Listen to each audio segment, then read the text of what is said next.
Alright, gonna get started a little bit. Just give me 1 second. I gotta start these other streams real quick and make sure they're actually running.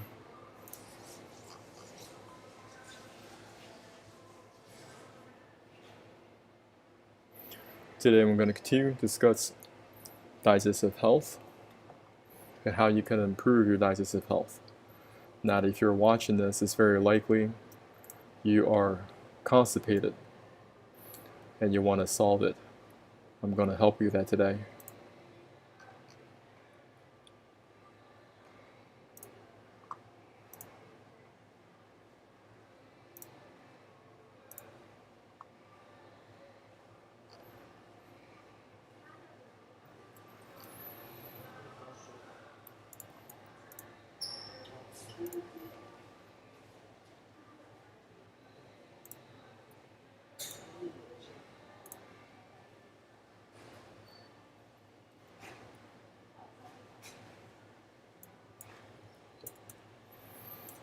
Right now, I don't know if there's still problems with my stream.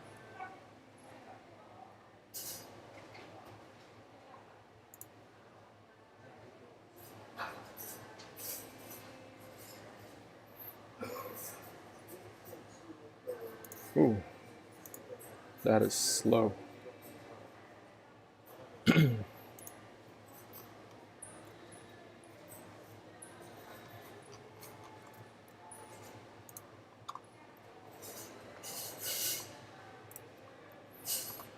Give me 1 sec. I'm going to post this real quick.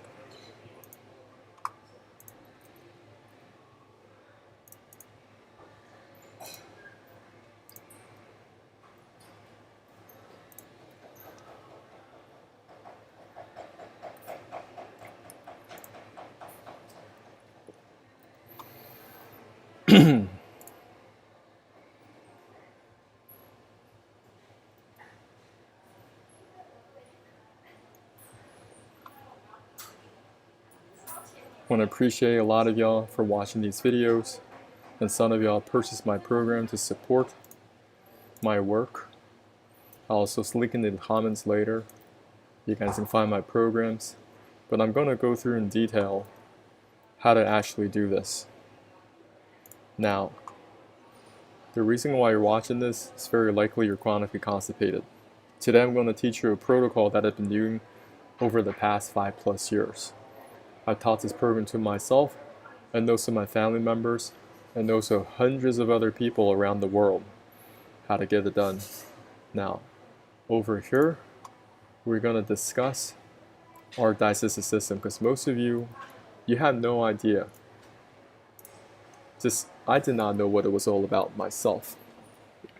So here we have the digestive system. Everything begins here. The more you understand how this pipework works and how we are the same categorically, you'll have a much easier time resolving your chronic constipation. Food enters your mouth, down the esophagus, into your stomach. Food enters your small intestines next, which is 4.5 meters, followed by the large intestine, which is another 1.5 meters in length. This combined length is extremely long. It's roughly 20 feet, okay? So when you're looking at this photo, it could be very confusing. You don't even know what you're looking at, but don't worry. Right now, don't worry about your liver. Don't worry about the gallbladder. Don't worry about the pancreas. Looking at this pipe right here. Food down the esophagus into your stomach. Digestive enzymes start to break down the food. Food enters your small intestines next. Nutrient absorption over here. Then that material gets pushed into the large intestines for feces formation. This is the ascending portion, transverse, and follow the descending portion and out the back for elimination. This is a much easier picture to understand.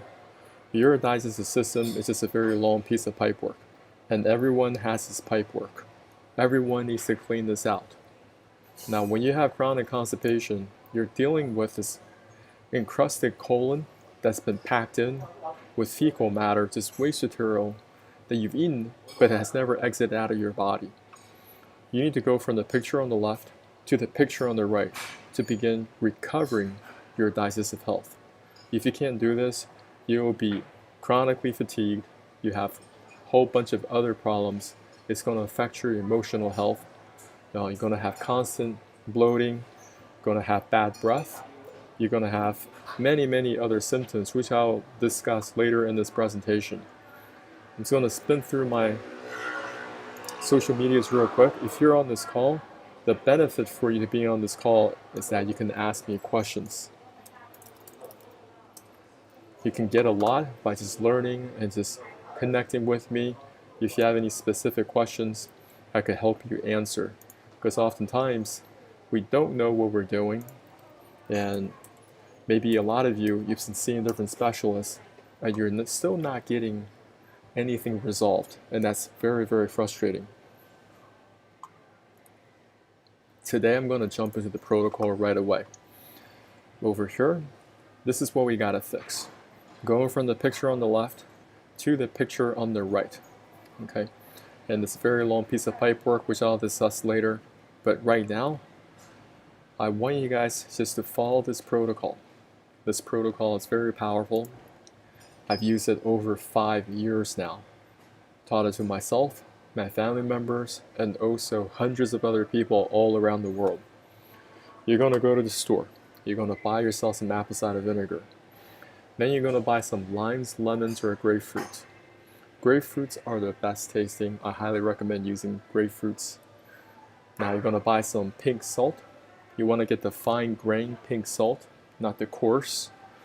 You can also substitute this pink salt with food grade Epsom salt.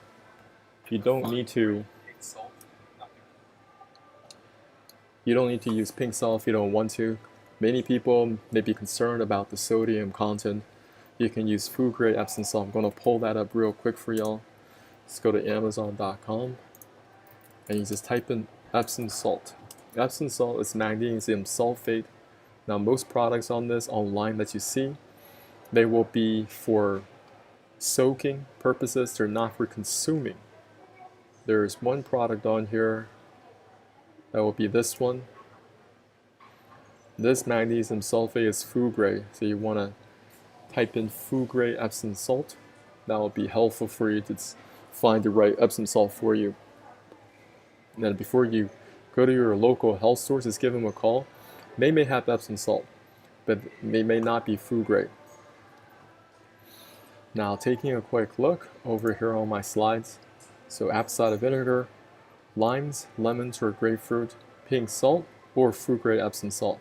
This is just black coffee. You prepare this separately. It's also optional. If you don't want to drink black coffee, that's perfectly okay. That's what we're going to do next. You can screenshot this protocol. The night before, you're finishing dinner around 7:30 p.m. You can still drink some liquids, but you cannot eat any late night snacks. Do not eat any food after 7:30. The next morning when you wake up, same thing. Okay, this could be on your day off when you're not going to work. You just have a day to yourself. And the fasting period, no food for 15 plus hours. Okay, that's all I ask. A lot of you can't even do that. You need to focus on having a little bit of self-discipline. Next morning, wake up, you can still drink some liquids, but do not eat any breakfast. On an empty stomach, I want you to make this in the thermos. Now, there are a couple of things I want you to buy from the store. You can just screenshot the set of things you need to buy from the store. You need a bottle of water. You need a metal mesh screener.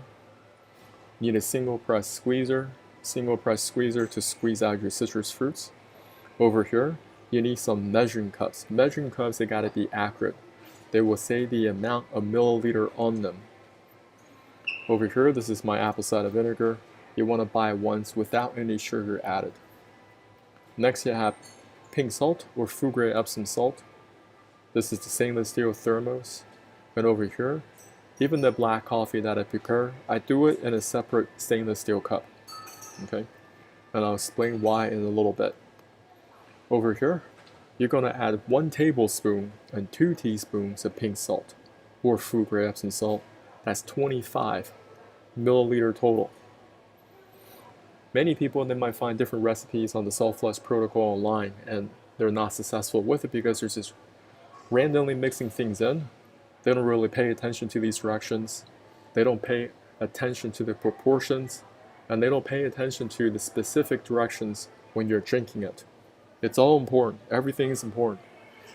Cut and squeeze 3 lemons or limes, or 1 grapefruit.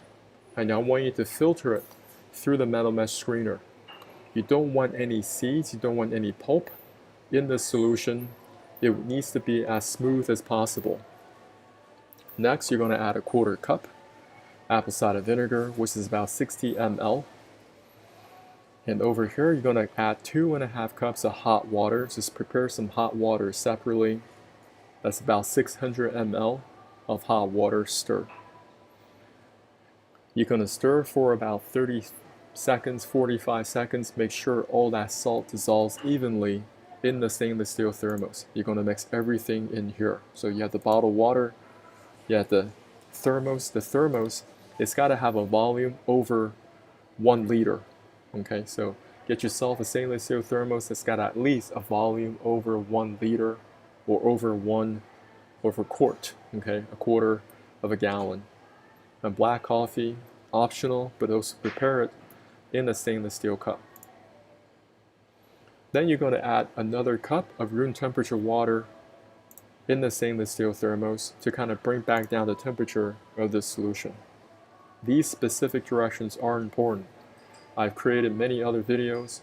I explain this in many other different ways, but it's always the same every single time. Doesn't matter if I'm teaching this in English, doesn't matter if I'm teaching this in Chinese. Teaching this people around the world, I give them these set of directions. Now many people, they are successful their first time. Okay, I want you guys to be successful. The reason why you got to finish around 7:30, you can't eat any late night snacks, because coming back to human physiology, we're dealing with a very long piece of pipework, right? Food has to enter through your stomach and inside your small intestine. Now if you're eating all this food, or if you're eating breakfast, then you're going to have foods that's going to be stuck inside the beginning part of your small intestine. And it doesn't matter if you're drinking the salt flush solution, nothing is going to go through. What is our goal here? Our goal is to completely clean out this pipework. That's how you resolve chronic constipation. Now a lot of people, they have dealing with old poop that's been accumulating for a long time. When your elimination is incomplete, residues of old feces can build up in layers on the walls of the colon as they putrefy, which means decay and rot. They can cause health problems, pain and discomfort. I'm going to share a lot of pain and discomfort with y'all today. A lot of you overlook this. Some people say, oh, I'm only 1 or 2 days chronically constipated. What's the big deal?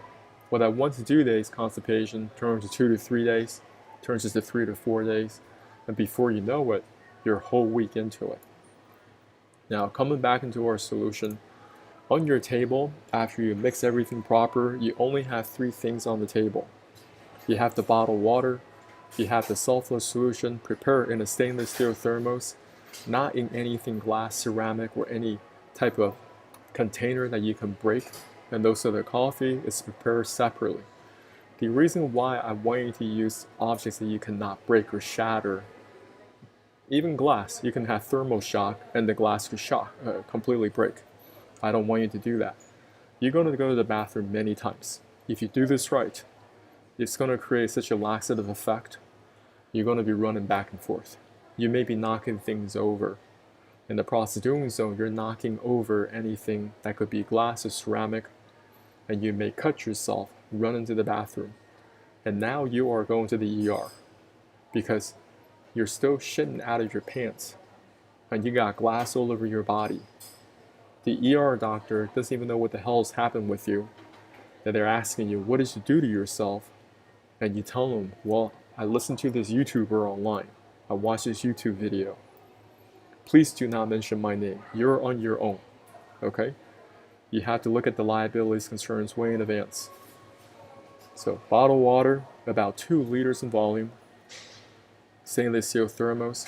You're mixing all these ingredients in this specific proportions. Okay, these are the ingredients. I've used pink salt for a very long time, and I'm used to the taste. And the black coffee, this is completely optional. Set it on the side. Now this is how you're going to drink it. Most people screw this up too, because some people, they don't follow my specific directions and they screw this up. What you're going to do, you're going to take a tiny sip of this water, a tiny sip. Next, when this thing cools down a little bit, not completely cool, as long as it's not burning your mouth, you can drink it. Try to put it down. You're going to take a bigger gulp of the sulfur solution, drink it down.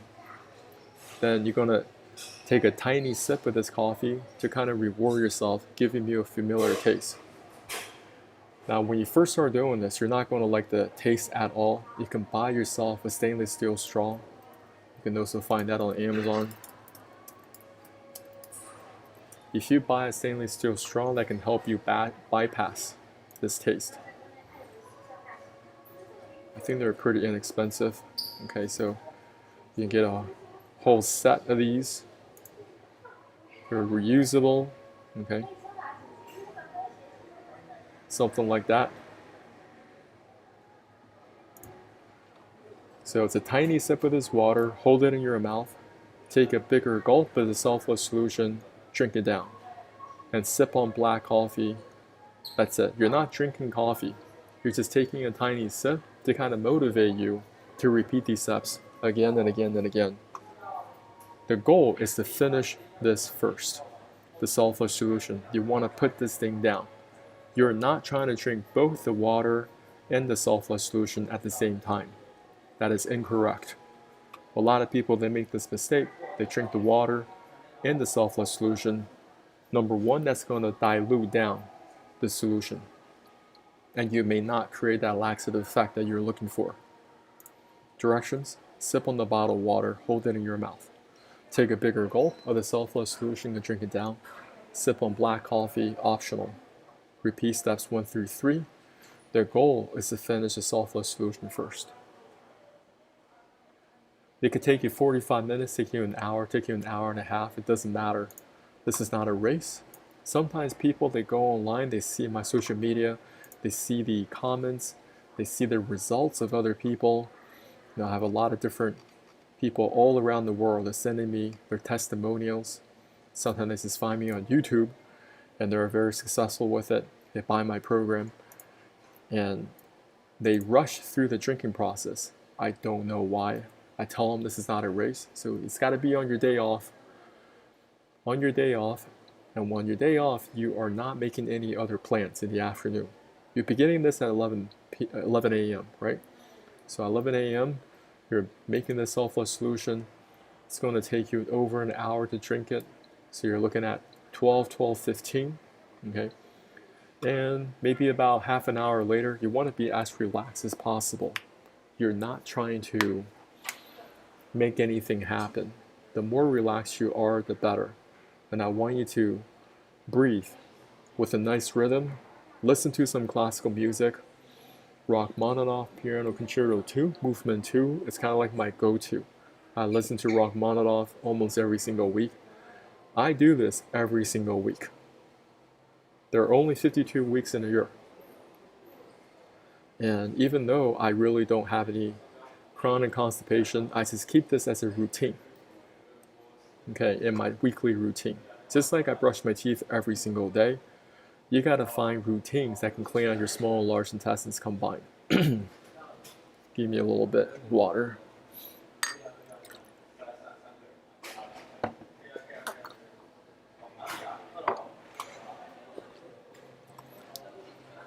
All right. So what we're dealing with, you first gonna have to experience a little bit of solids coming out. Solids gonna come out of your back and you're not forcing anything out. Because after you drink this, about another 30 minutes, 45 minutes, everyone's a little bit different. You're gonna have this feel that you want to use the bathroom. Then you just go. But you're never trying to force anything out of the toilet, out of your behind. Solids are gonna come out. Then it's going to transition over to really soft poop. And over time, it's going to become really, really soft. Okay? You're basically purging the small and large intestines. All the waste material that accumulated over years of trash eating, all the chronic constipation, all the microplastics that is caked up in your small intestines, they finally have a chance to exit out of your body. And when you're experiencing that fecal matter coming out, softer and softer, kind of like just torrents of brown water coming out, I want you to continue to drink this water. Okay, you can even bring it to the bathroom and continue drinking it. And to add more water pressure inside your digestive tract to really flush out all the debris from the small and large intestines. What you're going to create is a diarrhea tsunami. Most people, they do not believe me when I share this with them, and oftentimes after their first try, I make it a believer out of them. And some of people I've taught this to, this become part of their weekly routine. They know this stuff is very beneficial for them, so they continue to do it week after week, and they share this protocol with other people, with their friends and loved ones.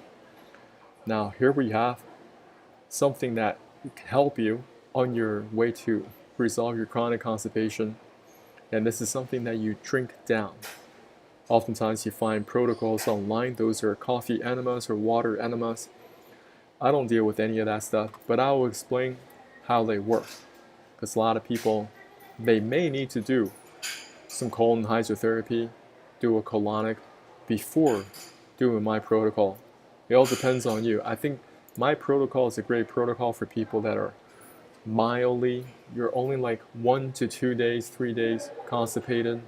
Okay, it's not like so far down, it's a week into it, and you want to catch it early. I'm going to give you guys a lot of practical pessimism, because most of y'all, you like to push things off until it's really, really severe. I want to show some testimonials of people, or people that are sharing different forums later on, that they pushed off this, fixing this. Now it's just too late. It's way too late, and they have to potentially opt in for different surgeries. Throughout this presentation, I will be going through my social media. If you have any questions, you can ask me in the comments below, because many of you, you might be at different stages of detox, of your own detox journey. Some of you, you are beginning to clean out your small and large intestines. Some of you, you're going after internal parasites. And some of you, you're doing liver cleanses. Okay? Or some of you, you're doing kidney detox. I do all four. Okay?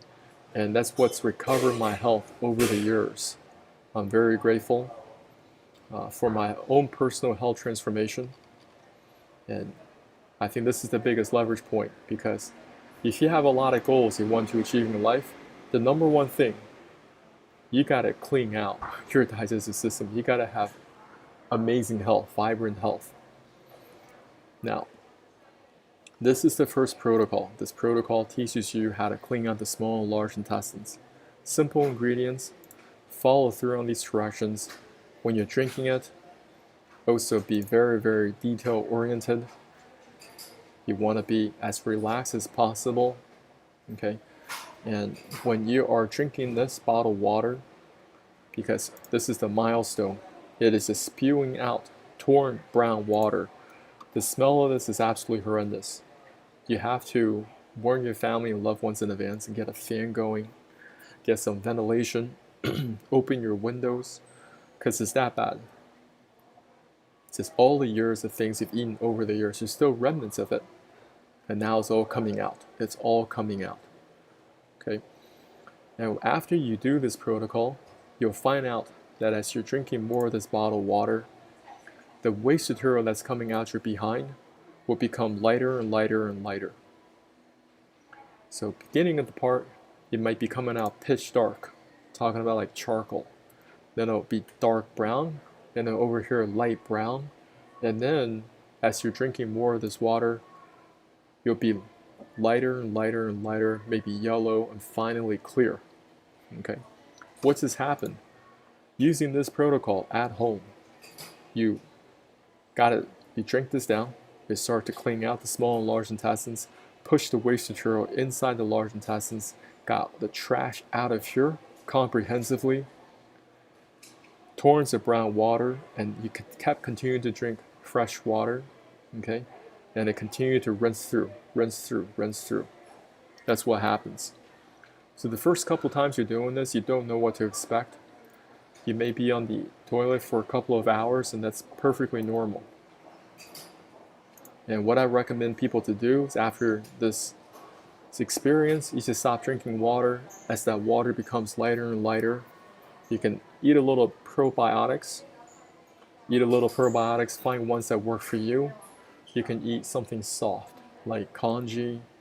You can eat something like crackers, oatmeal, all right? Nothing heavy.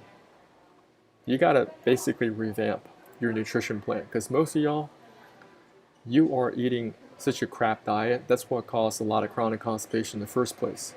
You gotta go through your fridge. You may have to toss out all that processed trash you've been eating and learn some new recipes online where you incorporate real food. Because if you go back eating your trash foods, your body, it's gonna revolt. Okay? One of the things that I've learned over the years is that once my body gets cleaned out, the small intestine becomes more sensitive. You can't just put trash foods down your throat. Your body's gonna become more agitated. Before, it never really gave you a response, but now you cleaned it out, it's very sensitive. There's certain foods that you were able to eat before, you no longer can eat, and you don't want to. Your body will tell you. Your food selection, you want you to kind of break it down. It's like what works for your body type, and that's going to take some investigation, there's some experimentation, but find the winning combination for yourself. So throughout the week, you're always eating meals that's going to contribute to your health. So it's not just about the detox, that's part of it, but now it's also about working on your nutrition plan. But you got to fix the problem first, which is chronic constipation. And a lot of people online, they have all these other ways to resolve it. Some people say, well, you can do yoga, okay? You can do this with meditation music. You can do some type of pressure points. Now, I tried all those things in the past. They did not work. This is the only one that worked. Now, depending on how chronically constipated you are, you also want to learn other protocols that could also help you on this journey. This is called colon hydrotherapy. A colon hydrotherapy is an apparatus you lay down. As you're laying down this apparatus, the colon hydrotherapist, they're going to put hot water in your behind to help you loosen up all this dead and caked up material that accumulated inside your colon for a long time. Now, some of you, you're so backed up, you have chronic inflammation inside the colon, you have all these other digestive problems. It's the waste material that hasn't exited. So the colon hydrotherapist is breaking it down, getting that waste material out. Go check out YouTube videos or TikTok videos, many videos online, and they can actually see the waste material going outside their body. And sometimes you will find other organisms that also get flushed out. When it comes to detox, I want you guys to get this in your head. It's not a one-time experience. I've been doing this for over 5 years, and I still do this every single week. And there's so many other protocols. This is just the basic. What I share with you is so foundational. Until you have this foundation down, you don't want to just randomly jump into another protocol, another liver detox, another detox this, detox that. It doesn't make any sense. You got to have the confidence, consistency of, okay, if I were to follow these set of directions, drinking at a pace I'm comfortable with, I can be sure that I flush out all the waste material from both my small and large intestines. That's the goal. So I'm going to spin through my social media real quick, making sure there aren't any questions I need to address. So if you're on my YouTube, I see you. Just put in any questions. Be happy to help you answer. We just went through the self-flush protocol. And we're going to go through a lot of other information that could be very helpful on your journey to recovering your health. Many people, they're going on a lot of detours, okay, or they're not addressing chronic constipation early enough. When they don't address this early enough, it only gets worse. I was that guy. I can eat a lot. Ask anybody that knows me, okay? I'm the guy that can go to a buffet all by myself. I don't need to talk to any friends. I don't need to invite anybody, entertain anybody. It's just me and the buffet, okay? And I can go to a Korean barbecue all by myself, American buffets, whatever, and I'll be there for hours. But I had chronic constipation. What does that mean? This is me.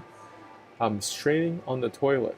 There are veins popping on the side of my temples, okay?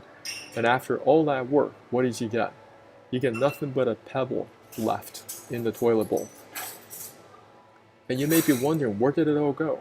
Where did it all go? I'm going to tell you, this is not magic.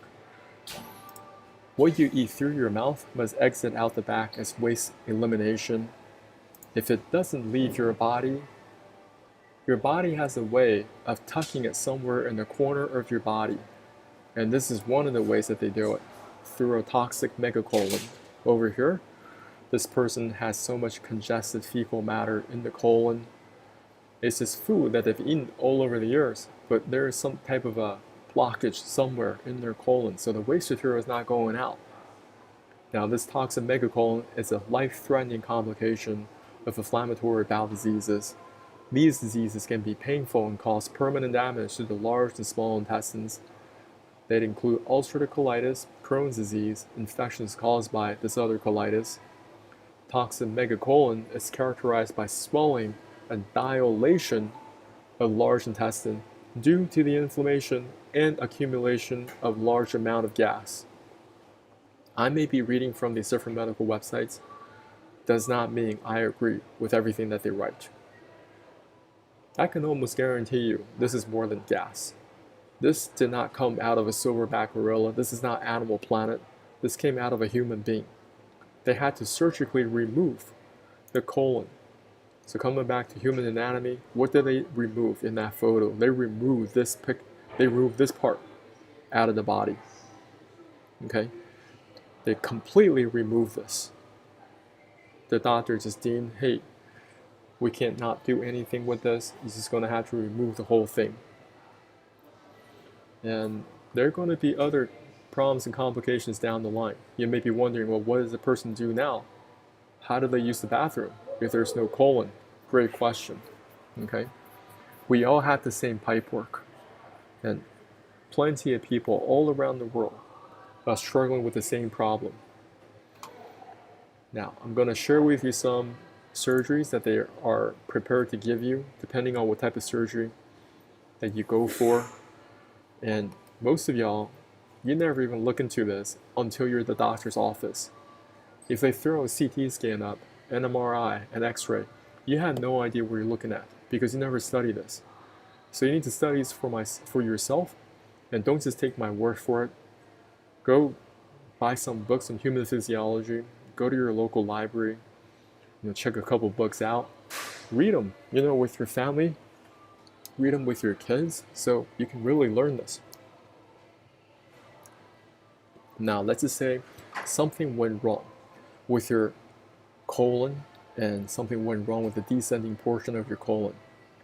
The doctors, they actually cut this out. Once they cut this out, they reattach it to the remaining. Okay, this is called hemicolectomy.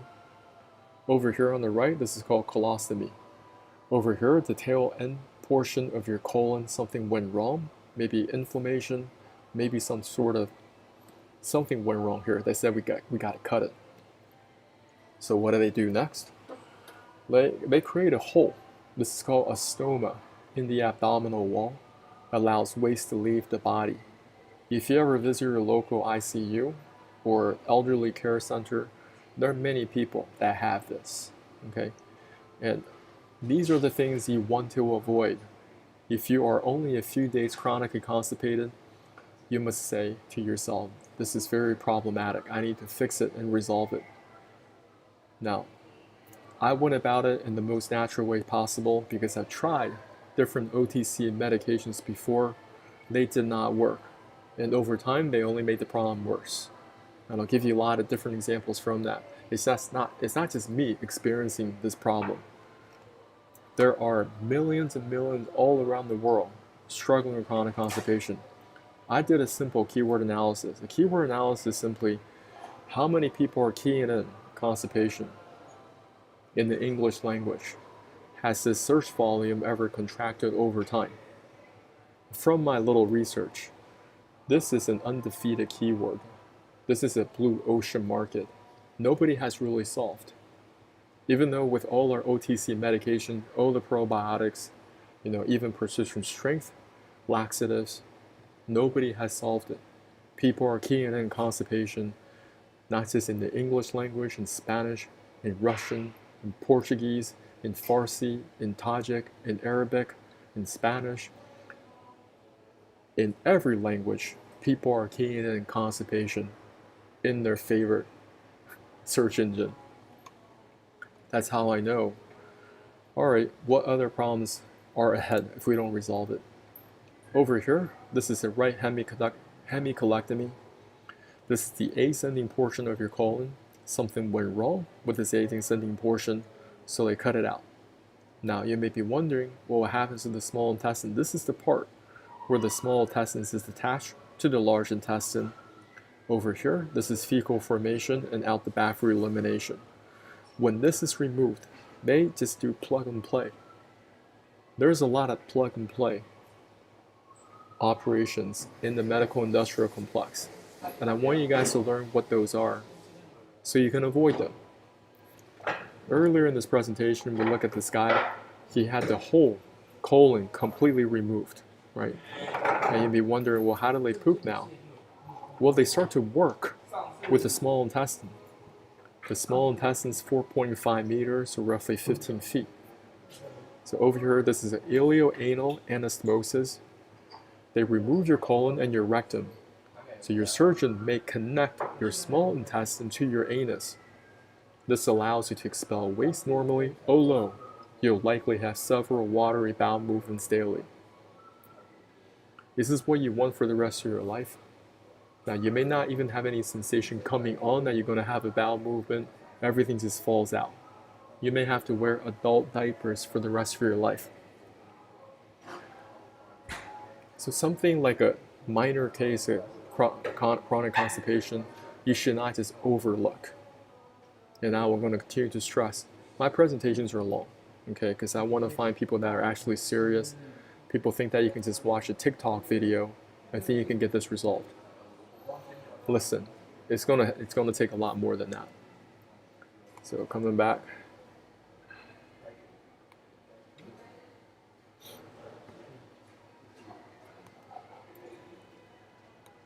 Over here, this is a lady in Taiwan. In Taiwan, she was also having chronic constipation, and they did a scan, found out her colon was severely displaced. Okay, so looking at a normal colon, it should be in this shape, ascending, transverse, and finally down and out the back for elimination. Her scan, you can see, is all over the place. It goes up, then it loops back down, then it loops back up again. Now this thing is all the way up in her chest, probably giving her a lot of pressure around her lungs areas. The colon is in her chest area. And finally down, out for elimination. Now, over here, this waste material must travel up against gravity when she's standing up just to make it to this point. Then it can finally fall back down. That's why she was chronically constipated. So we talked about toxic megacolon. This is dilation. Dilation simply gets bigger and bigger and bigger in inflammation. Now, over here, this is also dilation, but is also displaced. It begins to bend out of shape, okay? It begins to take a different form. And she was only 23. So she might have had chronic constipation in her high school years already. So those of y'all, if you're even slightly constipated while you're in high school, like 18, 19, you must get this resolved. Talk to your doctor, naturopathic doctor, talk to your integrated medicine, and people that are experienced in digestive health. Okay?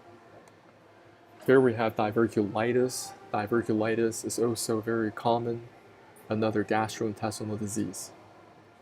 These are pouches called diverticula start to form the GI tract and become inflamed and infected. This condition commonly occurs in the Western population and can be seen in 10% of people over the age of 40 and 50% of people over 60. The rate of this disease typically increases with age, so that's a lot of people. There are millions and millions of people over the age of 60, hundreds of millions. Okay, they're saying 50% of people over 60 have this. Scientists believe that this condition is due to not eating enough fibers. Not eating enough fibers leads to constipation, which puts extra pressure on the colon walls, and this causes diverticula or bulges to form the weak areas of the colon. The risk factors for diverculitis may include age over 40, male, overweight, eating a low-fiber diet, eating high-fat, red meat, not enough exercise, taking non-steroidal anti-inflammatory drugs, aspirin, ibuprofen, steroids, opioids, and smoking. Moreover, the signs and symptoms of this condition include pain, tenderness in the left lower side of the abdomen, nausea, vomiting, chills, cramps in the lower abdomen, constipation, diarrhea, rectal bleeding. Okay, so just because I'm reading this once again doesn't mean I agree with everything that they say. When you go to the doctor, you tell them that you have chronic constipation, they always say, oh, it's because you are not eating enough fiber. Okay, so eat more fiber. Psyllium husk, right? I'm coming back to Amazon to show you what type of products that they give you. My grandmother was prescribed something very similar to this.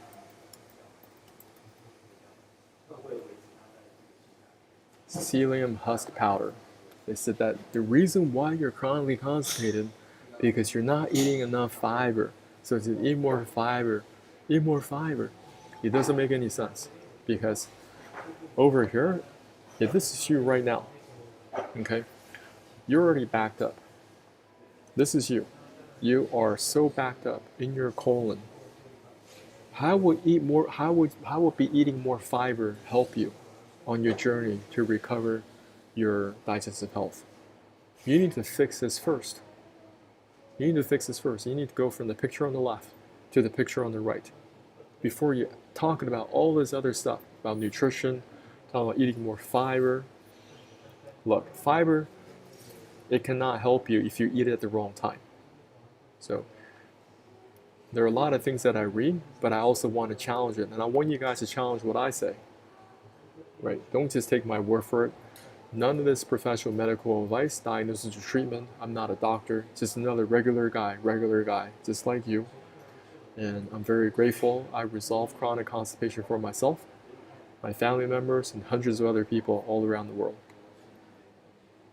What is ulcerative colitis? This is a chronic condition that happens when you have inflammation in your colon.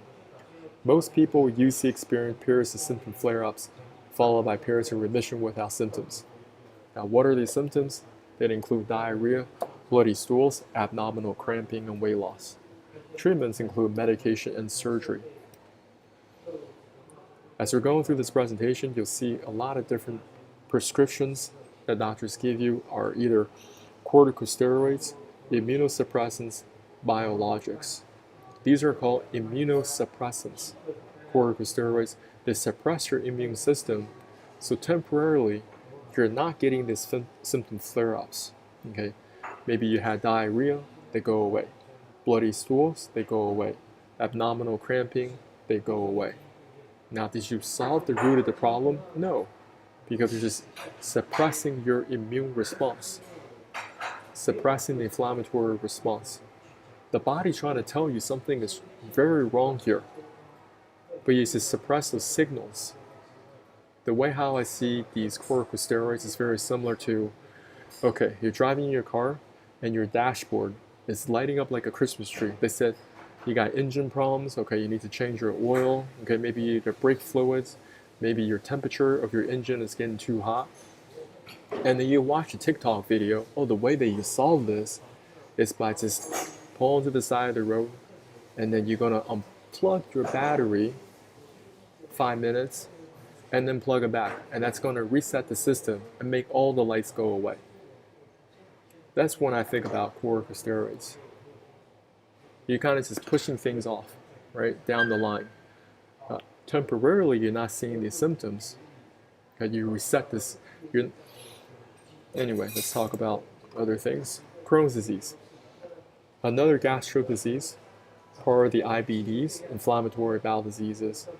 This condition occurs when there's inflammation in the small intestine and colon. The main symptoms of Crohn's disease are diarrhea, stomach aches or cramps, blood in the stools, tiredness or fatigue, and weight loss. It is thought to believe Crohn's disease caused due to genes, a problem in the immune system, smoking, a previous stomach bug, abnormal balance of gut bacteria. The risk factors for this condition include family history, smoking, certain medications like antibiotics, birth control pill, non-steroidal anti-inflammatory drugs such as aspirin, ibuprofen, high-fat diet. I want you guys to begin challenging these medical texts. Okay. Now the inflammation is no longer just in the large intestine, it's in the small and large intestines. There are many people in the world that are still suffering with Crohn's disease. They don't really have a good solution for this. And before you even have these problems or get diagnosed with these problems, it will be very helpful for you to learn about what they are, so you can do your best to avoid them. What else can happen to you if you have gastro diseases? Well, chronic constipation leads to you being on the toilet for a very long time. And when you're doing my protocol, I also recommend you guys to just relax on the toilet, but also get some type of a squat. You can use some type of a stool, okay? Make sure it's sturdy. You want to create this angle. We're designed to use the bathroom at a 90, not at a 90 degree. We got to use the bathroom at this squatting angle. And that will be very helpful to get the waste material out of the body. Now you can buy the squatty potty if you want. Going to give you another trick. You can also lift up this toilet seat and just sit directly on the toilet. When you're sitting on the toilet seat, it squeezes your butt cheeks, which is going to squeeze the anus. So you're going to have a problem getting the waste material out of the body. Chronic constipation is going to lead to a lot of other problems in the rectal area. For example, many elderly people, they are experiencing rectal prolapse. A rectal prolapse is many people, they are sitting on the toilet for such a long time, their anus begins to flip inside out. It starts to turn inside out. This is a prolapsing rectum. A lot of elderly people have this. But now I don't think it's limited to the elderly people. I think young people, because they're also straining, they're huffing and puffing, begging and pleading, they're going to be prolapsing their rectum at a much earlier age. Okay? And it has a lot to do with, all right, why don't we clean out the whole digestive tract? We got to recoat back up our pipes with some nice probiotics. We got to eat healthy foods. So get back into regular routine. How do I define chronic constipation? It's very simple. If you're not going to the bathroom multiple times a day, you're chronically constipated. It's that simple. If you're eating twice a day, you should be going to the bathroom twice a day. That's an important KPI that you must uphold, and you must track, and you must have every single day. If you don't have it, over time you're going to have more problems. And you may have a rectal prolapse. A lot of elderly people, they have terrible body odor. Old people smell. Doesn't matter how often they wash their clothes, their underwear, they shower, they use cologne, trying to suppress that smell. That smell comes from this area because they have a lot of problems with their intestines. It's just old, caked up waste material, not been able to exit for possibly decades, and now they're prolapsing. This also contributes to rectal bleeding. Can you see if this is all connected? Or Many people are also experiencing anal fissures. Okay.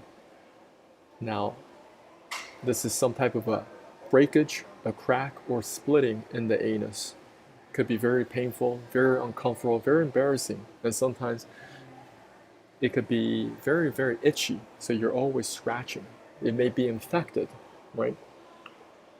It doesn't matter if you're talking to doctors about your rectal prolapsing or your anal fissures, they always come up with this cookie cutter response.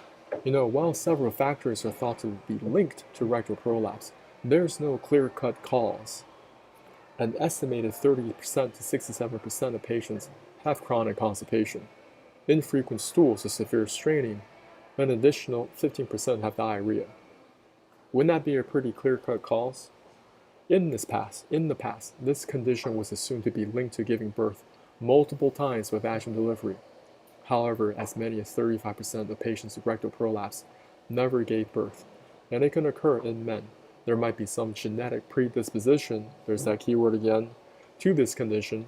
In other words, some patients are more prone, based on their genes, to develop this condition, while others don't. A lot of times when you're reading these things, you gotta call CAP, right? Me, personally, not a doctor, I think this has a lot to do with chronic constipation. And even I, at some point, years ago, I was experiencing hemorrhoids. So hemorrhoids were piles. These were swollen veins inside your rectum or outside of your anus, cause pain, anal itching, and rectal bleeding. Very, very annoying. And it's due to the straining on the toilet for a very long time, right? So even people that are young, they could have hemorrhoids, and they could be buying preparation H at the pharmacy. Very embarrassing. And the discomfort does subside temporarily, but it does not solve the problem. So sometimes the hemorrhoids, they get so bad, they may have to go see a proctologist. Okay? What is a proctologist? It is somebody that's specialized. It's the best specialized medical doctors who are mostly called colorectal surgeons. They focus on this area of the colon, which is the very end. Okay? These experts diagnose and treat conditions of the entire gastrointestinal tract, but specifically issues involving the rectum and anus. They have different medical procedures to get rid of your hemorrhoids, okay, to patch up your anal fissure, maybe tuck back in your rectal prolapse. Now, they ready for you.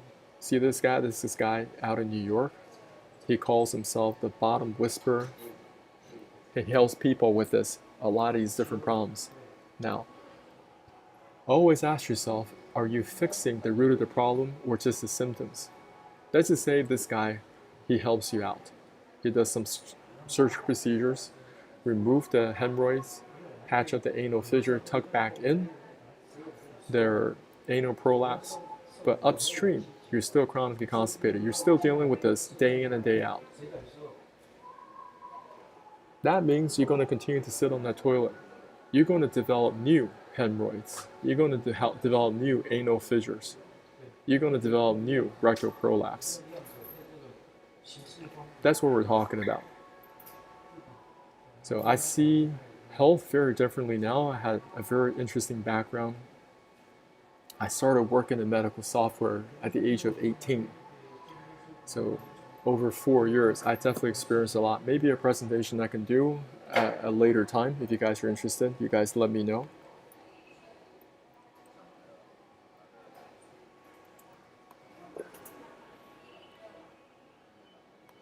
Taking a short break, just want to make sure you guys are following through all right. And I am on several social media websites. You can find me on Twitter, find me on YouTube, find me on Instagram.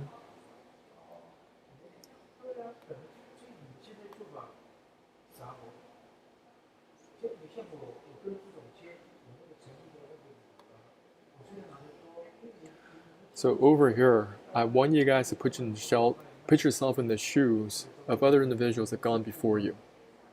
Okay. and to give yourself a healthy dose of fear. Because a lot of y'all, you don't have enough fear. You think that this can't happen to me. I'll never see a proctologist. I'm going to continue to use my preparation H. Constipation is not so bad. Okay. There are many Facebook groups online right now. On Facebook, maybe different Reddit forums. People are posting anonymously. They're telling the world, okay, how do I fix my chronic constipation problem? So let's just read through some of these. Hi, sorry to be crude, but there's a big lump of poop that won't come out. What do I do? Anyone, any ideas? Suffer from constipation now and again, especially when I have been eating crap for the past couple of weeks. I've been constipated. When I go to the toilet, nothing is coming out. Or if it does, it's hard. Also been bloated, especially upper tummy. I like a trapped wind, feeling plus since yesterday. Not really got an appetite. Tried Ducales, never really worked. Eating more healthy now, and now trying lactulose since Tuesday, but feel like it's like making me fart. Also to mention, having had some stress and anxiety with family members being in the hospital. What can I do to get my tummy back to normal? Thanks. Many people have this problem, okay? Over here, we had a consultant put me on perchloropride, glycerol suppositories. Any reviews? After they go through all the OTC medications, they try precision strength, okay? And what you realize through these comments is that many people, their conditions just get progressively worse. Hi everyone, had a horrible couple of days. A lot of wet would come out and I couldn't push out what was left behind it. But after many attempts, making me sore, I finally did go. You see that? So they're just sitting on the toilet and they're putting that pressure on. They had this feeling to go, but nothing comes out. So they may develop hemorrhoids, they may develop rectal prolapse. What I wanted to ask is, do you ever feel queasy to your tummy because of constipation or bowel problems? Sometimes I think it's all the worry and stress the constipation causes. There's definitely that emotional factor to this for sure. Alright, this is a huge problem. It's rare, but it's possible. I want to explain this to a great detail. Has anyone vomited fecal matter because it couldn't go down? What did you need to do about it? Did you guys read this? Has anyone vomited fecal matter because it couldn't go down? So somebody said, please go to the ER, this is dangerous. What this person is describing is feculent vomiting, all right? So there's some type of mechanical intestinal obstruction. And in a 2-year period at the LA County Harbor General Hospital, there were 23 cases of feculent vomiting. As I discussed earlier, what is your digestive system? It is a very long piece of pipework. Over here, you got digestive enzymes, break down the food. Food goes down to your small intestines, nutrient absorption. Now, over here is your large intestine, right? If it's backed up in this large intestine right here, that means at some point, if it cannot dilate any further, all that waste material is going to work its way backwards because it's just a pipe. That's all it is. And it's going to work its way back into your stomach, and you're going to experience reverse peristalsis, and you're going to throw up your own poop. Now, I want to just share with you real quick just how long is 20 feet or 6 meters. Okay? So from the floor to that basketball rim is 3 meters off the floor or 10 feet.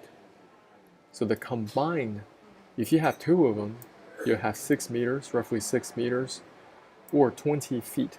So you put on one on top of another, NBA courts, NBA hoops. This is one, and you put another one directly on top. So 2 of them. This combined height is the length of your small and large intestines combined. Until you can clean this out and you can get the obstruction out of the way, I don't care how you do it. You may use my protocol, become successful, and some of you, you're so severe, you may need to go see a colon hydrotherapist for an entire week just to get back to normal, okay? I don't know how severe your problem is. Maybe some of you already have a colon severely displaced. I don't know what they have to do to fix this. Over here, let's read some more. What is the longest you've gone with no poop? Okay, somebody said 4 weeks was hell. I was throwing up feces. Unblock myself with suppositories eventually. Another example of feculent vomiting. I'm so tired of this. This morning I was driving and all of a sudden it hits me. I didn't make it to the bathroom. All over my shorts and car seat. I'm so incredibly exhausted from this. I'm to the point of wearing adult diapers. There was a lot of mucus. Is this normal? No, it's not normal. Okay? I've been reading around and it seems to be that lenses, amesthesia, motegrity, and most of those eventually stop working. Has anyone noticed that or have any other idea? Can't believe what we're left to do to be comfortable. That is the practical pessimism I want you guys to have. You think that, oh, we're in a modern age, constipation is behind us. We're so modern now, we have medications, we can go to the doctor. Listen, just because the medication is out there doesn't mean it actually cured chronic constipation and made it go away permanently. No. I'm so backed up, my stomach's very bloated. Looks and feel I'm 9 months pregnant. This is affecting my quality of life, getting depressed. I try so many things and still not able to clean out. Alright? I'm impacted. All home remedies, OTC laxatives, enemas, dietary changes, additions, nutritional oils, quit working last month all of a sudden. The ER couldn't reach it, and their enemas didn't work. The highest dosage of lenses does nothing, and the Miralax colonoscopy prep is giving me overflow diarrhea. Small bits are coming off the impaction, probably from the hospital enemas I got Saturday. What else can I do? I feel like the impaction is just way too big to get out, and seems like nothing is softened enough. Many people struggle with this on a daily basis. And think about their emotional health. Like, there are people that are worried about eating because they said that if I eat this, if I can't poop it out, I'm just going to feel miserable. And that's what they think about all day, every day. Of course, they're going to feel very depressed. Let's keep on reading. Hello, I've been struggling with severe chronic constipation for a couple years now, but it's only gotten worse over the last 6 months or so. I've been prescribed Trulance and lenses, highest doses for both, and neither of these medications are working very well for me at this point. I can pass a little bit of stool, but not as much, so I'm constantly extremely backed up. I have to spend about half my waking hours lying down because I'm so bloated and nauseous and often in pain. As far as OTC laxatives, nothing really works there either. Dulcolax, enemas, suppositories, magnesium citrate, nothing works.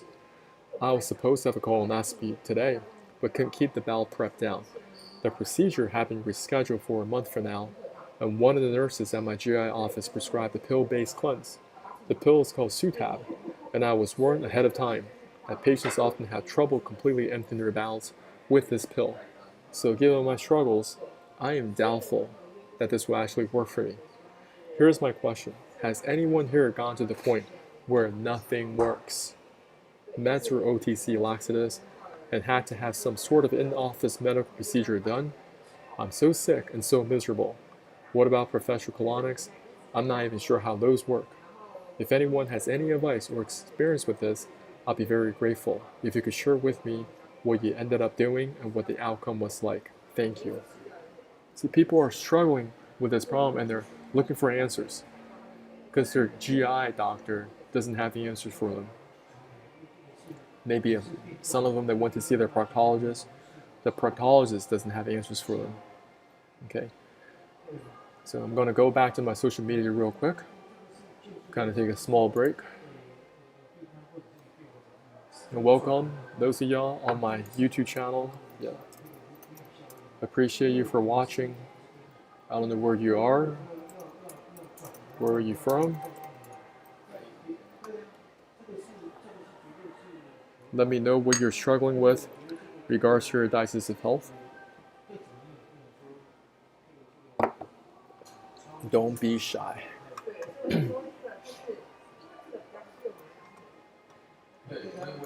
over here, just checking through my social medias.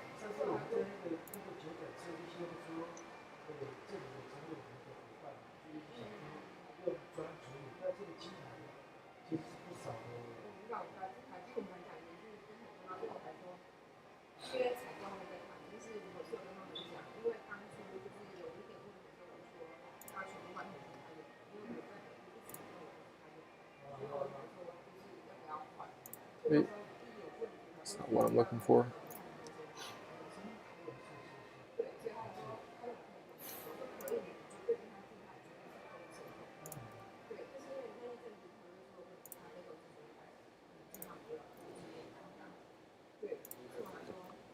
All right. Coming back in here, you want to have as many analogies to help you understand. See me as a brother instead of two distant strangers. We all have the same digestive system. Now, if you have a garbage disposal and it's broken, you must fix it right away. Because if you don't, all this garbage, all that smell, is going to invade your whole house. Get yourself a plumber and start to. Maybe you need to get this whole garbage disposal replaced, right? Same thing with the pipes in your house. Your digestive system is very similar to just water in, water out. Let's just say everybody has some experience with a clogged up toilet, okay? Whether in their own home or they go to a public restroom and the whole toilet is backed up. Maybe your toddler throwing down their favorite action heroes down the toilet, flushing it down, but you don't know, so you go and use the bathroom. You use the bathroom, try to flush it down, and nothing is going down, and all that waste material is backing up out of the toilet. That's what chronic constipation is like. And that could be a great analogy for feculent vomiting. That's what happens. You got to get this pipe completely cleared, and that's what my protocol does, because everything, it needs to go to the sanitary store. If these pipes are not cleared out, doesn't matter if it's from the toilet or from the sink, or if your kitchen sink, you're gonna have problems. All right. Today we discussed a lot of different topics. We discussed how to use this protocol using these simple ingredients to create a laxative effect that cleans out the small and large intestines. And this is a protocol that you drink down, not an enema. But we also discussed, for some of y'all, you may need to use a colon hydrotherapist. Call them up and explain to them how severe your problem is. Because until you communicate well with them, then they can really know what to do. They can control this water pressure that goes inside the rectum. If you're not communicating well with them and they're adding this pressure way too quick, your colon's gonna dilate too quick and it may get a perforation in it. That means this waste material is going outside of the colon and you may go into sepsis shock and end up at the ER. You guys know what I'm talking about. There is a risk when you do any type of protocol. Doesn't matter if it's colon hydrotherapy, doesn't matter if you use my protocol, and there's definitely a risk if you do absolutely nothing. And a lot of you just sitting on your hands, you're doing nothing. You're watching these presentations online, you still do nothing. I give you the specific directions, and you're still not getting the equipment, getting the ingredients, and you're letting it sit, letting it sit, letting it sit. That's why I keep on reading to you guys. There are many people out there all over the world. They've already gone down this path, and they're struggling. They have no solutions. And this is happening in a first world country. A lot of them, these are Americans. They've already seen these different GI specialists, different GI doctors.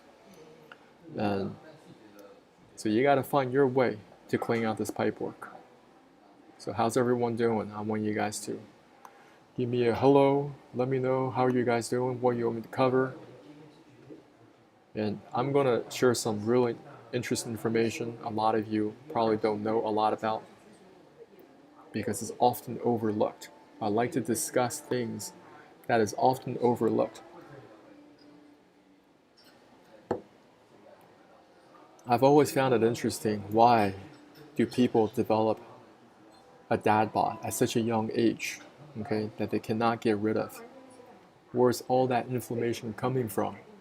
How to resolve this?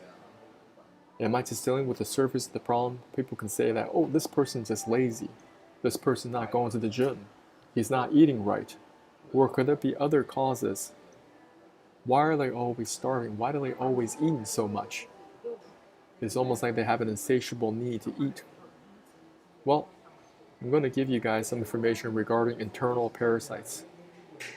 Most people do not look into internal parasites. For them, if it's so foreign to them, they think that it doesn't exist in a first world country. I want to tell y'all, they definitely exist. Whole Foods Market. The people are finding worms in their salmon. All right. Over here at Costco, same thing. There are many different types of parasites all over the world, and you need to study them one by one. Don't just take my word for it. You need to do the work for yourself. Pick up some books on parasitology. Maybe there's a local professor in your university, around your area. Maybe take them out to lunch. Maybe this person, he or she wrote a couple of books on this topic. That's all they study. And this is not mainstream. Most doctors do not study this. Let me say this again.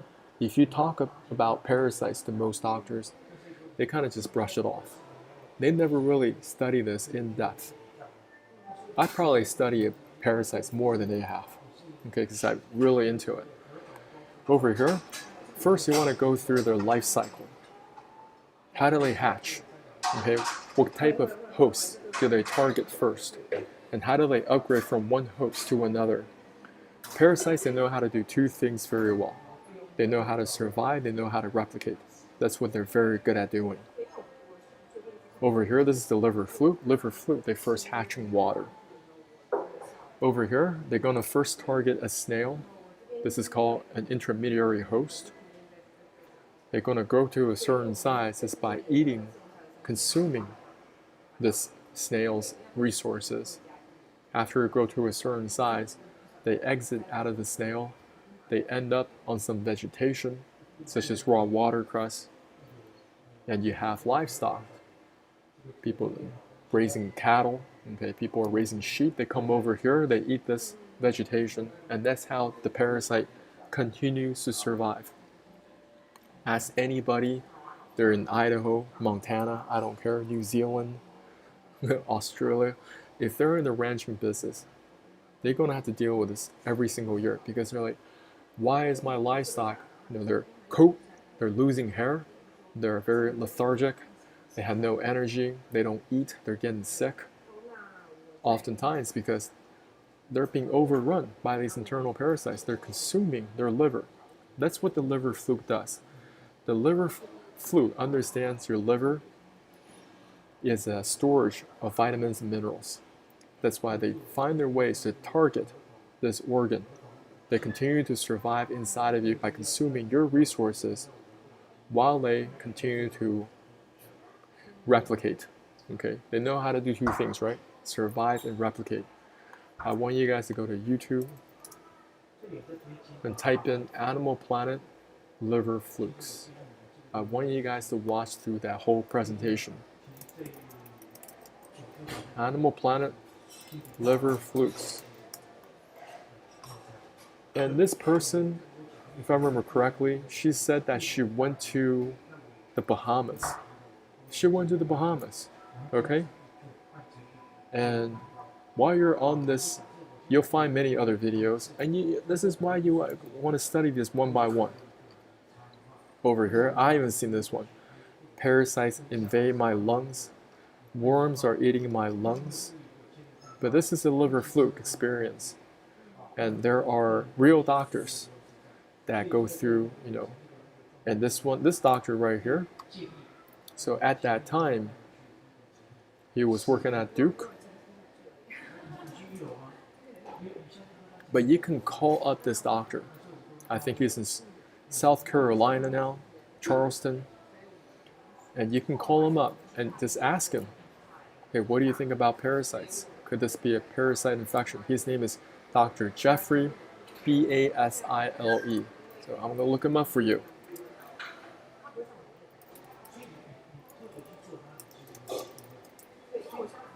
Dr. Jeffrey Basil, Gastro, here it is.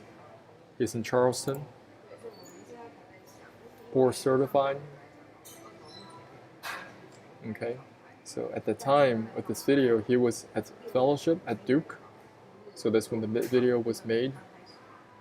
And you can connect with Dr. Basil, right? There are doctors out there and they know about parasites. Most people ignore them. You gotta find good ones that actually know about parasites. They study them. They study their life cycles. They know how powerful they are. They know how they can hunt in packs, okay? And over here in Asia, we have many other parasites. This particular parasite, it attacks the kidneys. So once again, it hatches in water. And over here, these eggs could be ingested by a worm, you know, some type of a larvae, and it moves up the food chain. Now you have the frog or type of fish they consume, okay? And the parasite continues to survive. Now over here, people are eating frogs in Taiwan. That's what they do. I don't eat them anymore, but I used to. They taste like chicken. So if you're eating any type of undercooked meats and it has this parasite inside of them, this particular parasite, it attacks your kidneys. So some people that have kidney problems, it could be parasites. Some people have liver problems, it could be parasites. People are eating a lot of rare steaks, steak tartars, fancy Food Network, Michelin star, I don't care. This is the French version, Korean version, Korean barbecue. I love Korean barbecue, I'll tell you what. Having eaten it for years, what's the saying, back in the day, or certain places that you go, they eat a lot of intestine products. Over here in Asia, they definitely eat a lot of intestine products. And you can talk to these grandmoms, they have to prepare them every single day, they have to wash them out. They will find a lot of worms inside of them. And if you're eating undercooked intestines, you're going to get parasites inside of you. Sushi, sashimi, hot pot, many different foods have parasites. Over here, this is tapeworms, also very common in pork, also in beef, also in fish. Okay, so you have different species of tapeworms in different animals. Over here, are there any questions? Anybody from? Yeah. Now, I want to show you what they look like under the microscope. And they can grow to a tremendous size. A lot of people don't even know that. Tapeworms. Over here, these are the suckers. And they give you it gives them a very strong footing on the intestinal walls. They could be attached to your small or large intestines. And this is the rostellum. This is basically like their teeth that just continues to suck your life force out of you. This is your anatomy. This is the portion where we're looking at. And over here, this is their reproductive system. These are hermaphrodites. So they can reproduce all by themselves. So if you have a bee tapeworm, and this tapeworm has 1,000 progonids, and each progonid can produce 100,000 eggs. Altogether, just from this one tapeworm, you have 100 million eggs. This is an extreme example, but I think a lot of people have this, they just don't know. This is the tapeworm that was removed from a Thai man's rectum. Okay, this pic went viral. Look at all that tapeworm. That's just one tapeworm. And this thing was 59 feet or 18 meters. So we were talking about basketball earlier, right?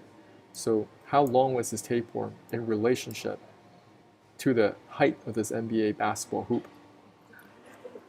The tapeworm was 18 meters. Now, this hoop is only 3 meters.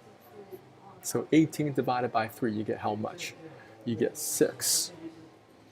So think about one NBA basketball hoop and then 5 more on top of that. And that is the entire length of this particular tapeworm. And think about not just this one tapeworm, think about all the eggs that they lay inside of you. And tapeworms are very problematic because they can go outside of the digestive tract. Many parasites can actually go outside the digestive tract. Over here, this is a picture, cysticercosis, the CT scan. So parasites that went outside of the body, went into your blood vessels, begin to attack your muscles. Anywhere that it thinks its nutritional value, it's going to find a way to consume your life force. Some people are going to the hospital with seizures or headaches. They do an MRI scan and they find neural cysticercosis, parasitic activity inside the brain. Once again, often overlooked. Recognize the risks are all around you. A lot of you, you're owning your own pets and you're taking all these photos with them. Pets, they have a lot of worms, okay? And until you're willing to accept that reality, you're always going to be confused. Like, what's happening? Why am I getting all these parasites inside of me? How do I fix it? So roundworms are very common in pets. They are in rabbits, they're in ducks, in your dogs, many animals. And if you're extremely close with your pets, you are getting some roundworms inside of you. And roundworms are very good, once again, at survival and replication. Now, many people, they wait until the problem is too severe. Over here, not Animal Planet, they had to extract all these roundworms out of the colon. So this person was experiencing a lot of problems, and they did a scan. It's like, okay, you have a lot of worms. Just think about if you have this many worms inside the colon. Now you're doing surgery, right? But before, you probably had chronic constipation because if you had this many worms, the poop had a very difficult time exiting. So do you guys have any questions regarding this? All right. Kind of go back and forth.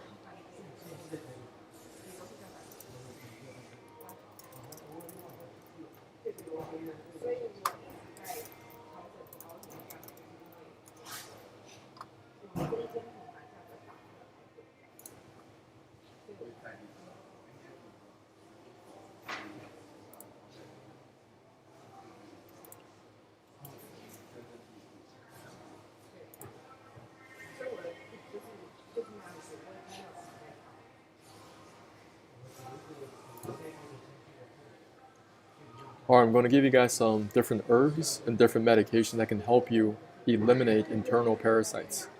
Of course, you got to work with your doctor, integrated medicine, naturopathic doctors, and people that are experienced in getting the parasites out of the body. So today we also want to go over real quick. So pinworms are also very common. If you see a child scratching their behind, right, even adults, right, could be pinworms. Now, according to PubMed, this particular infection affects over almost 1 billion people worldwide from all socioeconomic classes. So, earlier we talked about these 4 major parasites.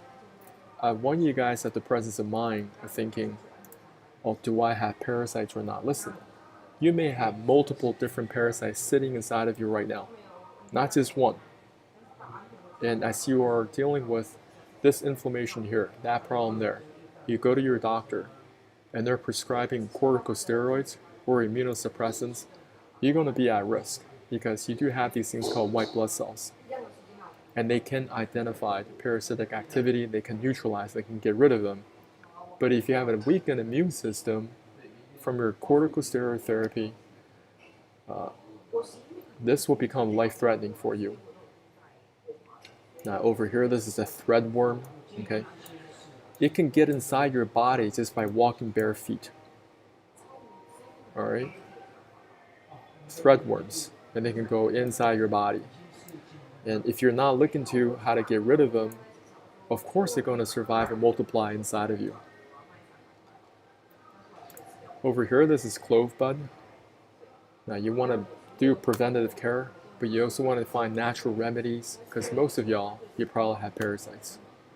and not just one species. Over here, this is wormwood, another traditional herb to treat different parasitic infections. So look into wormwood. This is Vermox or Mebendazole. Look up this keyword, Mebendazole. Now, this particular OTC medication can treat roundworms, whipworms, pinworms, and hookworms. Right? I've used this many times. Doesn't really have a side effect with it. Over here, you have different black walnut and wormwood combination in tincture form, wormwood combination in pill form, and there are many different herbal blends, OTC medications, because there's so many different parasites. So different drugs, different herbs, they target different parasites. So learn what those are. I'm still on the hunt. I'm always learning and figuring out. And for your pets, look, you got to look into Panicure C, different products out there. So Merck makes this one, but there are other products on the market. It's called Fembenzidol. And depending how big your dog is, you want to get the right dosage for your dog. Okay. Over here we have prescription strength albendazole. This other medication is also prescription strength. Today I only cover 4 parasites. There are many different parasites. They're extremely problematic. There are single-cell protozoans. If you look up malaria is a form of parasitic infection, and those guys are single-cell protozoans. They can cause a lot of inflammation in the body. This is ivermectin. One of the reasons why they don't want you to know about these drugs is because many people, you are infected with parasites. And if you're not treating the root of the problem, you're going to continue to go back to the doctors for more painkillers, things that would numb down the pain. Why don't we learn about potential root causes? And over here, this product doesn't need prescription for it. There are many different products in the market. You want to do your own research, connect with your doctors. Maybe you connect with an experienced gastro doctor, like Dr. Jeffrey M. Basil, MD. So over here, he's gastro, and he's also experienced hepatology. So he understands how the liver works, right? We want to connect with somebody like this guy, okay? Because even if you were to talk to him about parasites, he would say most of his colleagues don't believe him. That's what happens. I don't know why that is. It's just what it is. And these are different products that you got to look online and find the right combination for yourself. Like what I do is I may only work with one of them at a time. That's what I do. Okay? But recognizing that today you might be listening to this presentation, you're like, I got to get all these things, I'm going to take them right away. Listen, don't do that. You got to get really good and proficient at cleaning this pipework first. That is your number one goal. I'm not sure what you're going to do to get that resolved. You may use my protocol, which I explained earlier in this presentation. You may have to begin with a colon hydrotherapy, which cleans your large intestine, right? It only cleans your large intestine. It doesn't clean your small intestine. Once you can clean out this pipework, then you have the confidence of saying, okay, the next step you're going to do, you take these medications or herbal blends, you're going to eliminate a lot of internal parasites. After you take them, you're still going to jump into some type of protocol such as mine to flush out the dead carcasses. Does that make sense? Because a lot of y'all, you're like, I'm going to take these medications right away. You got to solve problems in the right order.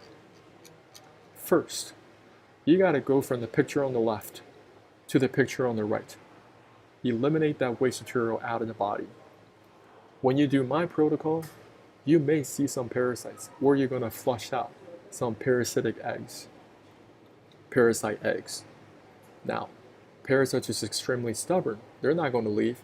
Remember the Rostellum and the suckers that they have, they are hooked on and they continue to reproduce. So that's why you take these different herbal blends or medications, and after you take them, maybe for a couple of days, you do my protocol so you can flush out all the dead parasites out of the body. to the best of your ability. Okay? And it's not something you just do one time. This may take a couple of months, because if you study up on these drugs or herbal blends, they may only get rid of the adult parasites. They have no way of getting rid of the eggs. Pay attention to small details like this. So you may have to go 2 to 3 months doing parasite cleanses while you're avoiding eating all the raw sushi, sashimi, rare steaks, eating hot pot. So you're not adding more parasites into your system. Does that make sense?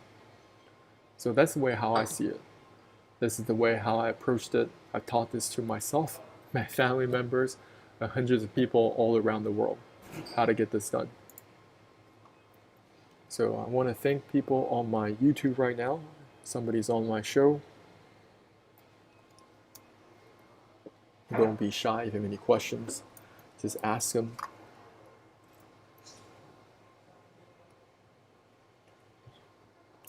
When you're learning about detox, detox is very different than, oh, I'm just going to take a supplement for this.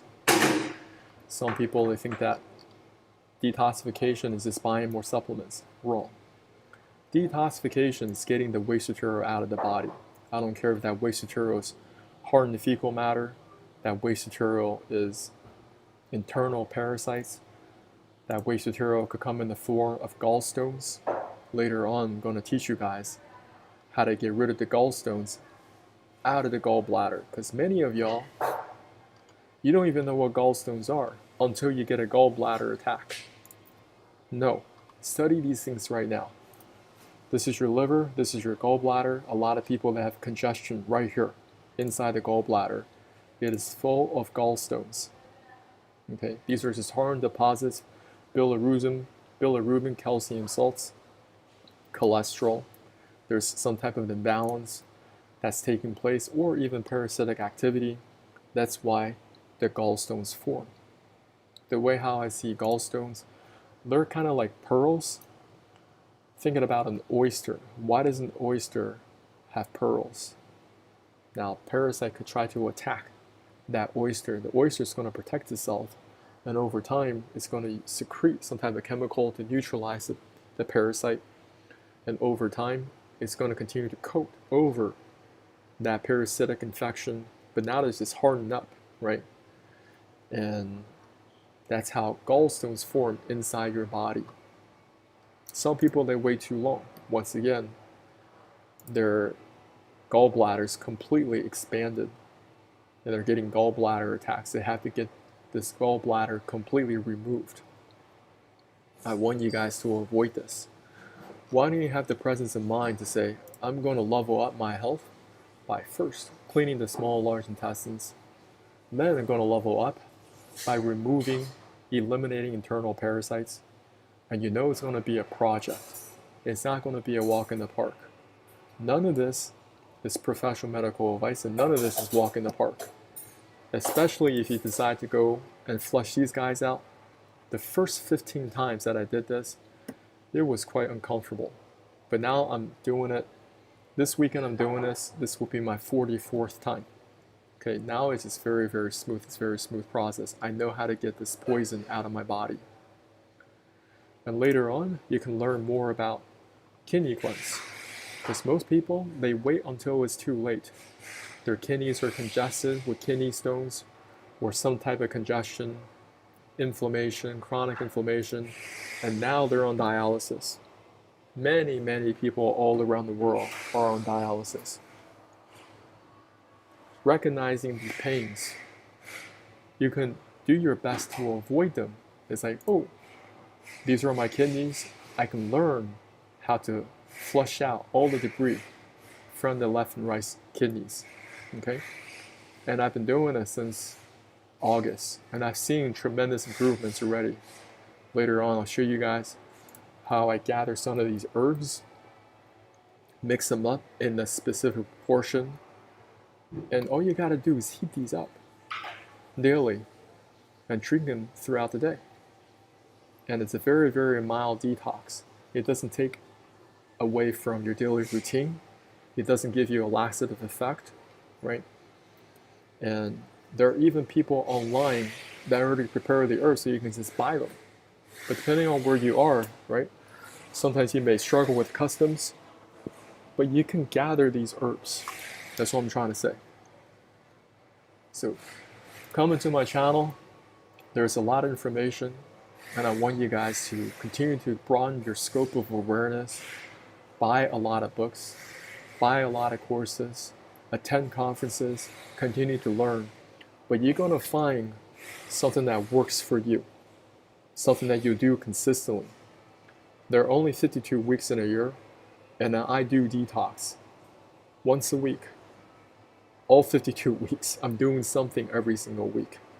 That's how I recovered all my health. To share with a little bit who I am, my name is John. Just another regular guy. This is me before in Southern California, and I had this belly that would not go away. I had the workout program, had personal trainer, going to the gym. This is me basically throughout the whole year without doing much, okay? What was the difference? This is chronic constipation, dealing with internal parasites, not understanding how to solve these problems. Because I was always treating symptoms through medications, through different things. None of that stuff worked. And now, this is me basically throughout the whole year. I don't struggle with weight loss rebound at all. At all. Because I know how to clean myself from the inside. And we all have the digestive system, right? I know how to clean out my ascending portion, transverse and descend, that whole pipe, put in healthy foods, and that's the result.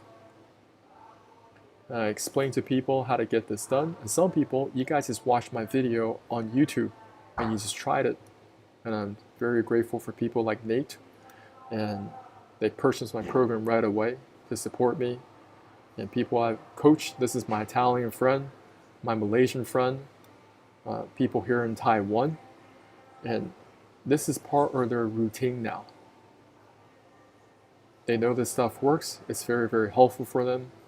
And somebody tried the formula with their mom, right? Somebody created a video for me. I also have a lot of testimonials on my Instagram. You guys can go look through my highlights. Many testimonials is under here. And it's very, very encouraging just to get these fairly regularly. And we need more people. I'm trying to create a community where you guys are focused on detox rather than supplementation. We'll deal with supplementation later, guys. But first, you got to clean yourself on the inside to restore your body functions. Like over the past 2 years, almost 2 years, I restored my liver function. Everything just works better.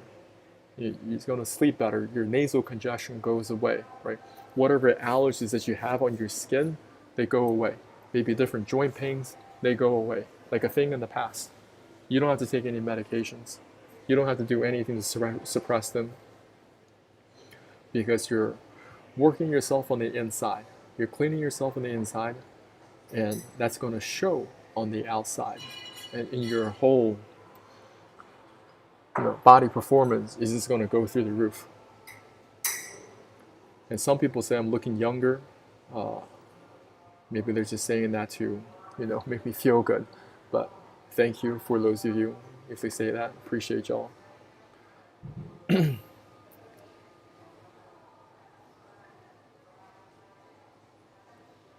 So I'm going to go through my social media, see any questions that you guys may have. Be happy to help answer.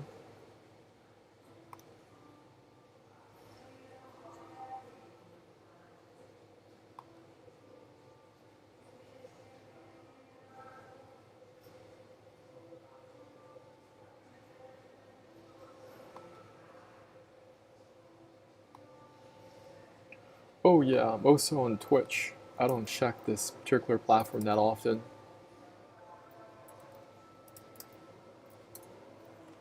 But if there are questions, I will help answer. And I know most people are on Twitch. They're just playing video games.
It's very interesting.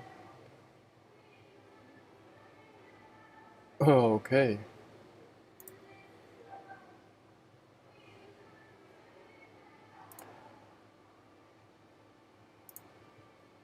So I want to thank y'all for watching my presentation. I was going to put in my program so you guys can actually get my program. And actually do it, okay? And some of you need that extra push because you don't take this serious. So reach out to me on my Instagram and DM me if you want to work with me one-on-one, okay? Unless you got some money on the line, a lot of you won't do this because you just keep on pushing things off. So you got to incentivize yourself to take action. But I just want to thank any of y'all watching this vid. Reach out to me on social media and reach out to me on my Instagram if you want to work with me one-on-one. So I'm just going to post some of these in, and then if there are any questions, I will help answer.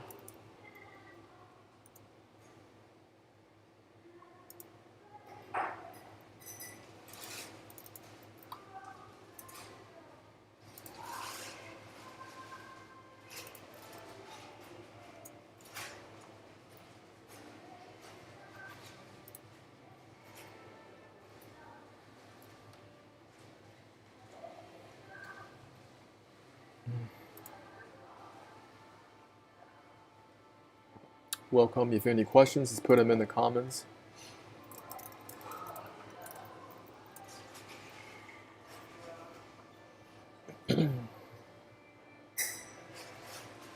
We're almost 2 hours into this.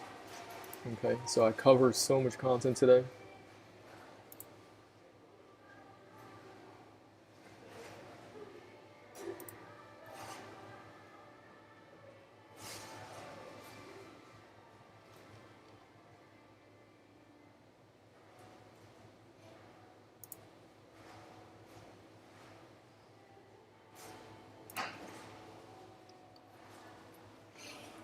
Yeah, type in your questions regarding digestive health.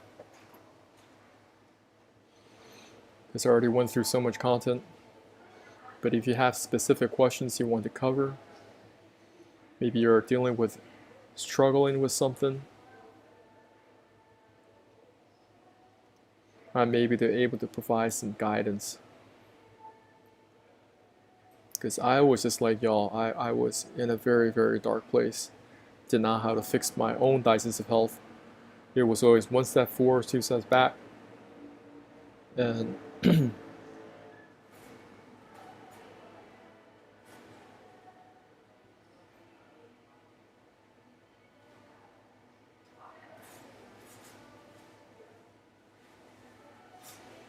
so I don't even know anybody's watching my YouTube.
Alright, y'all. I don't think there are questions coming in.